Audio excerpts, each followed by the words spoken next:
জোরে বলেন আছে?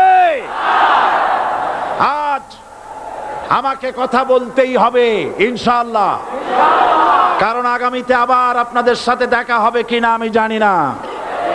কথা বলতেই হবে।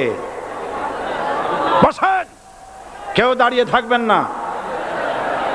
আমি দেখতে পাচ্ছি বাংলাদেশের ভাগ্য আকাশে উত্তর গগনে কালো মেঘ জমা হয়েছে, ঝড়ের পূর্বাভাস লক্ষ্য করছি।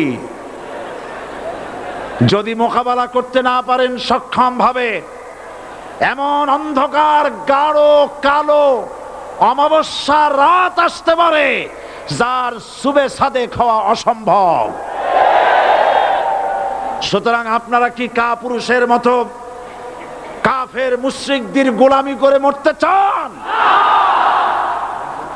বিড়ালের মতো 500 বছর বেঁচে থাকার কোনো লাভ নাই। সিংহের মতো 1 ঘন্টা বাঁচতে চাই। আমাদেরকে বলা হয় সাম্প্রদায়িক উস্কানিমূলক কথা নাকি আমি বলি। পত্রপত্রিকা দিছে না তারা?